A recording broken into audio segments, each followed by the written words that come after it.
Vampires have been an eternal force in Hollywood horror since the days of silent movies. Yet recently they have risen to new heights with the Twilight franchise, True Blood and other incarnations putting the bite back into audiences. Let's face it, there are more vampires around than you could shake a wooden stake at. With so many vampires on the loose, will Hollywood's favourite Fright Night creatures lose their flavour with audiences? Or could the genre bleed out from overexposure? Vampires are the ultimate. I mean, they're immortal. You want to sort of be a vampire. Like when I watch the movies, I kind of want to be a vampire. You know, it gets to gnash your teeth and hiss and go all out. There's obviously something very sexual in the kind of sinking of fangs into soft white flesh. It's a very sexy character, the fact that it sucks blood. I think it's all about blood and sex. I'm sensing a bit of a theme here, something to do with blood and sex. Well, let's start at the beginning. Hollywood has been obsessed with vampires since the 1920s and 30s, when films like Nosferatu, Vampire and the original Dracula with Bela Lugosi graced the silver screen. The thirst for vampire films continued through the century, even invading genres like blaxploitation with Blackula.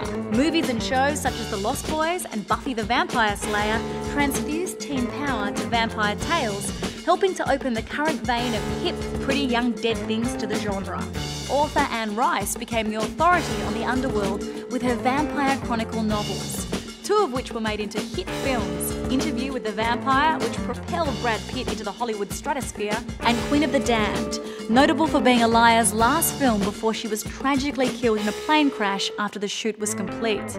Audiences couldn't get enough of these creatures of the night, and they seduced men and women alike. I think everyone has a bit of a fascination with the dark side. And it's fun to go to the movies and escape and really get deep into the whole fantastical characters. And I myself have always loved the dark side as well. So I think it's something that everyone secretly longs for and wants. Blade created its own genre as a trilogy of superhero vampire action films based on the Marvel comic, starring Wesley Snipes. And it was seemingly one of the first efforts to really understand vampires and demystify them. I wanted to try to treat it in as realistic a manner as possible. I know that sounds a little outrageous given the context of these films, but in a lot of vampire movies, they never took any great pains to explain how vampirism worked. I wanted to try to demystify it, to pull it away from the kind of Anne Rice vampire films that a lot of people have been used to. In the Blade movies that I've written in and I'm now directing, vampires, they're not undead, they can procreate, they can give birth, they effectively become another species. So within that framework, again, we try to posit a real world in which that happened and just apply that one set of extreme circumstances and transplant it on top of our real world. With Blade himself almost indulging in some method acting. By the time the movie's all over with, we actually think we're vampires and everybody be still crazy. You know, it does. You know, we're working days, we're working nights. Usually it's 12 to 16 hours, so, you know, either we all love each other or either we're just at each other's throats. Like, if I really could bite you on the neck, I'd bite you on the neck. Other films that took their place in the vampire action film genre were Underworld and Van Helsing, which were both made at the same time as the Blade trilogy and fed audiences' cravings for more bloodthirsty fare. Except during this period, the focus shifted to humans saving others from vampires.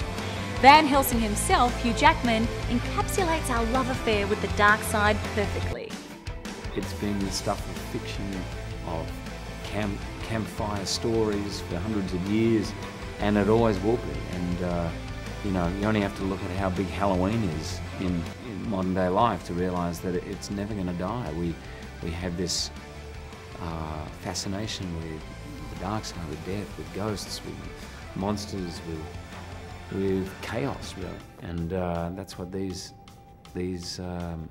characters represent. And when you get 5 or 6 of them in one movie, you know, it's pretty powerful. It's kind of cool.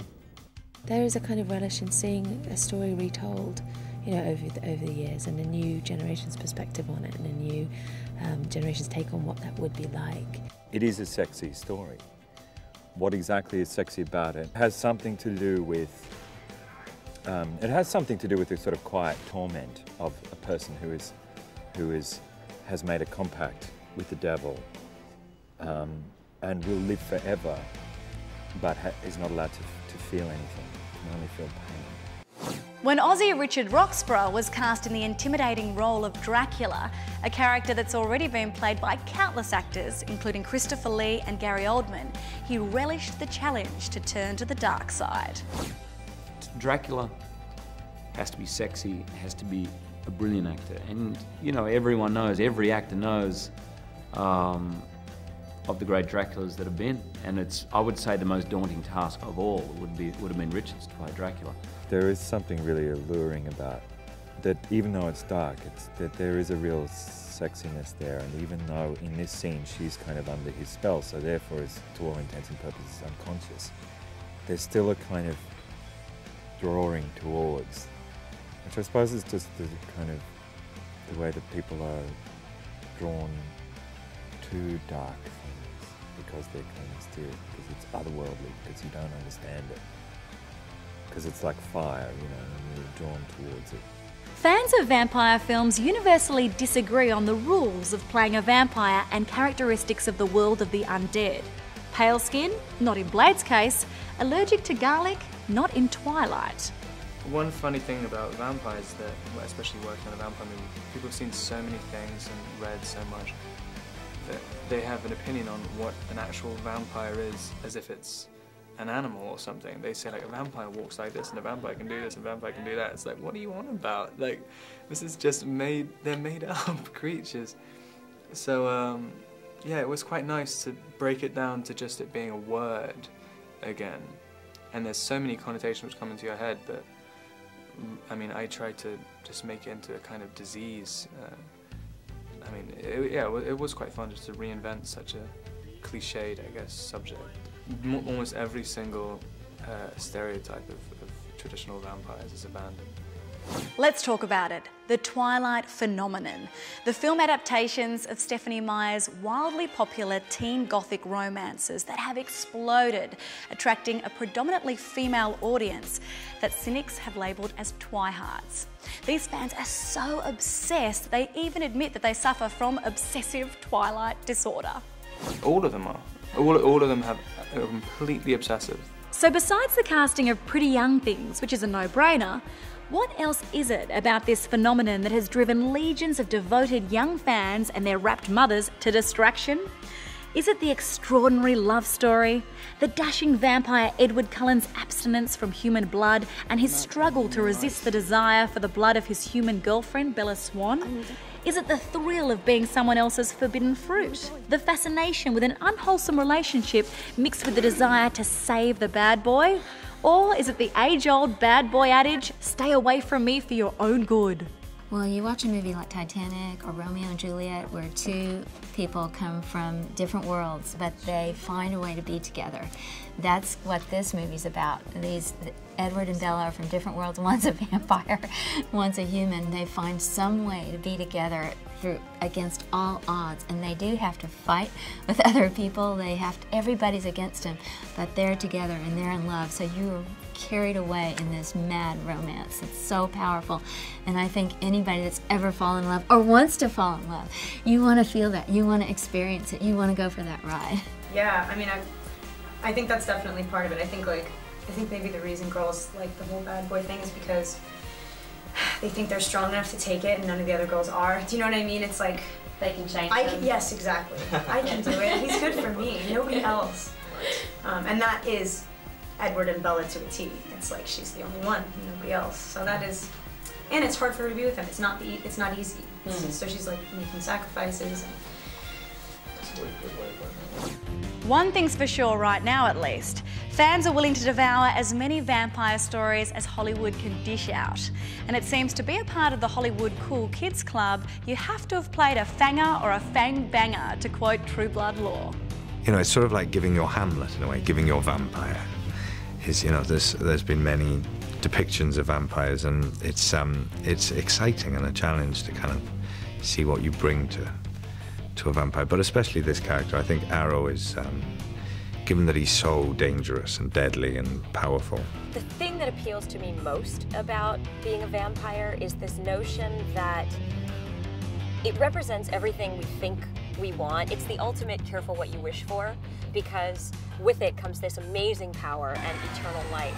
But then what I always find sort of the most poetic is that what gets traded is that everything that had value then has no value. Time doesn't matter, the fragility of your life doesn't matter, so things like somehow being alive somehow your existence is not as important. So are we about to overdose on vampires anytime soon? It seems that the sheer variety of vampire stories lends them to the superhuman durability for exploring the issues and fears of mortals. We haven't even touched on TV's True Blood or The Vampire Diaries, let alone films like Let the Right One In, Daybreakers, Cirque du Freak, The Vampire's Assistant, or the remake of Fright Night. These films have nothing to do with good-looking teenagers having a pash, although the release of Vampires Suck, the vampire spoof film, might point to the former. While their popularity may ebb and flow, our blood runs hot for all things vampire-y. When the real world gets us down, we flock to the theatres for out-of-this-world stories, juicy and fantastic tales of the underworld, and characters that pervert the laws of the universe and scare the crap out of us. From Vampire Lestat to Edward, Dracula to Nosferatu, it seems we can't get enough of these fanged and flawed anti-heroes. Maybe all we really want to do is be able to fly and stay forever young. Now that wouldn't suck, would it? Stay tuned to Starfix for all of the movies you know and the actors you love. Broadcasting glorious high definition with 5.1 surround sound where available. For more of the best in entertainment news, check out your Movie Network channels. It's altogether better, on screen and at mnc.tv.